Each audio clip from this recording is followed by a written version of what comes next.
우리가 이같이 큰 구원을 등한히 여기면 어찌 피하리요. 이 구원은 처음에 주로 말씀하신 바요 들은 자들이 우리에게 확증한 바니 하나님도 표적들과 기사들과 여러 가지 능력과 및 자기 뜻을 따라 성령에 나눠주신 것으로서 저희와 함께 증거하셨느니라. 히브리서 2장 3절로 4절 말씀. 먼저 3절에 우리가 이같이 큰 구원을 등한히 여기면 어찌 피하리요 라고 말씀하셨는데, 이 말씀은 우리가 그토록 크고 큰 구원을 하찮게 생각하고 거부한다면 영원한 심판을 어떻게 피하겠느냐는 뜻입니다. 천사들을 통해 전해진 율법을 범해도 마땅한 형벌을 받았다면 예수님을 통해 직접 전해진 구원의 복음을 등한히 여긴다면 영원한 심판을 결코 피할 수가 없을 것을 말씀한 것입니다. 많은 사람들이 육신적인 문제와 현실적인 문제 때문에 영혼의 문제를 등한히 하고 그리도 큰 구원을 등한히 여기는 것입니다. 하나님은 예수 그리스도로 말미암아 구원을 완성하시고 지금도 계속해서 값없이 구원받으라고 초청을 하고 계십니다. 그러나 많은 사람들이 세상 일에 바빠서 구원의 초청을 무관심하다가 결국 기회를 잃어버리고 영원한 후회의 눈물을 흘리는 것입니다. 팥죽 한 그릇에 장자의 명분을 판 에서는 후에 축복을 다시 얻으려고 눈물을 구하며 눈물을 흘리며 구했지만 회개할 기회를 얻지 못했습니다. 가룟 유다도 은 30에 예수님을 팔고 난 후에 자신의 죄를 깊이 뉘우쳤지만은 결국 자살함으로써 회개할 기회를 얻지 못했습니다. 그래서 이사야 5장 11절 12절 말씀에 아침에 일찍이 일어나 독주를 따라가며 밤이 깊도록 머물러 포도주에 취하는 그들은 화가 있다고 경고하셨습니다. 그들이 자신들이 즐기는 잔치에는 수금과 비파와 소와 저와 포도주를 갖추면서 관심을 가졌어도 여호와의 행하심을 관심치 않고 그의 손으로 하신 일에 무관심했기 때문이라고 말씀하고 있는 것입니다.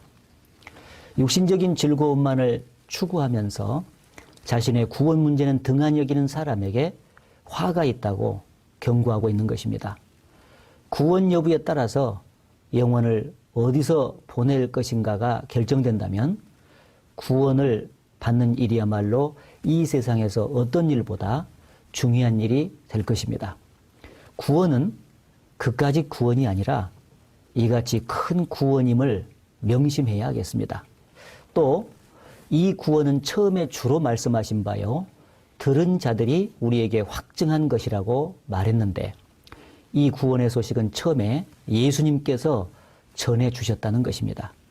예수님은 3년 반 동안 공생의 기간 동안에 가장 관심을 두고 하신 일이 바로 구원의 복음을 전하는 일이었습니다. 우리가 다른 마을로 가자, 거기서도 전도하리니 내가 이를 위하여 왔노라고 말씀하시면서 쉴 사이 없이 구원의 복음을 전하셨습니다. 그리고 마지막에 십자가에 죽으시고 부활하심으로써 구원의 복음을 완성하셨습니다. 또한 부활하신 예수님은 제자들에게 성령을 주시면서 자신들이 받은 구원의 복음을 힘차게 전할 것을 명령하셨습니다. 아버지께서 나를 보내신 것 같이 나도 너희를 보내노라. 너희가 네 죄든지 사하면 사해질 것이요 그대로 두면 그대로 있으리라. 주님께 복음을 들은 제자들은 들은 자들이 우리에게 확증한 바니 라는 말씀처럼 구원의 복음을 또 다른 사람에게 확실하게 증거하였습니다. 베드로는 오순절 성령이 임하자 복음을 확실히 전함으로 3,000명이 구원받는 역사가 나타났습니다. 바울도 다메섹 도상에서 주님을 만나 복음을 들은 이후에 생명을 아끼지 아니하고 복음을 전했습니다. 많은 핍박과 죽음의 위협 속에서도 제자들은 확실하게 복음을 증거했습니다. 우리는 보고 들은 것을 말하지 않을 수 없다. 확실한 증인의 말은 힘이 있느니라는 말씀대로 계속해서 구원의 복음을 확실하게 증거한 것입니다. 그리고 하나님도 표적들과 기사들과 여러 가지 능력과 및 자기의 뜻을 따라 성령에 나눠주신 것으로서 저희와 함께 증거하셨느니라고 말씀했는데, 하나님도 이 구원의 복음을 저희와 함께 증거하신 것입니다.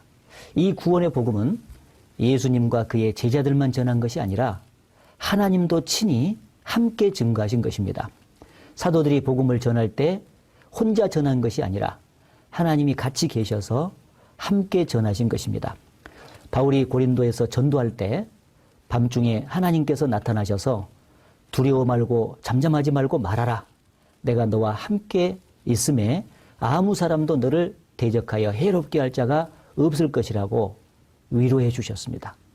그렇다면 지금도 동일하게 우리가 전도할 때 하나님이 함께 증거하신다는 것을 알 수 있으며, 이 사실을 믿을 때 우리는 큰 위로를 얻고 담대하게 복음을 전할 수 있을 것입니다.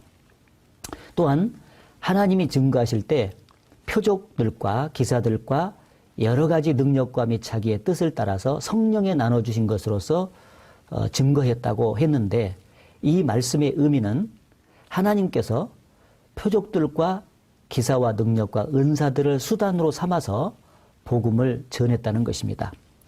초대교회 때는 이적이 없이는 복음을 전하기가 어려운 시대였습니다. 사도들이 행한 이적을 통해 그를 하나님이 보내신 사도라는 것을 입증해 주어야 복음을 전할 수가 있었던 것입니다.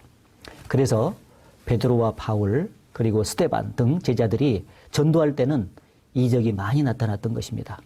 그러나 지금은 성경이 다 기록되었고 예언도 많이 이루어진 시대이기 때문에 이적이 거의 필요 없는 시대가 되었습니다. 오히려 마귀가 더 많은 이적을 사용하고 있는 시대가 되었습니다. 그래서 지금 우리 시대는 주님의 몸된 교회 안에 다양한 은사들을 주시고 협력해서 복음을 전하도록 하신 것입니다.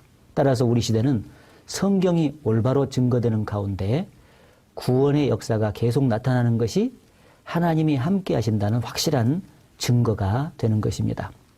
하나님도 전하시고 예수님과 사도들이 전했던 이 복음을 우리는 쉬지 말고 전해 나가야 하겠습니다. 우리가 이같이 큰 구원을 등한히 여기면 어찌 피하리요. 이 구원은 처음에 주로 말씀하신 바요, 들은 자들이 우리에게 확증한 바니, 하나님도 표적들과 기사들과 여러 가지 능력과 및 자기 뜻을 따라 성령에 나눠주신 것으로서 저희와 함께 증거하셨느니라. 히브리서 2장 3절로 4절 말씀.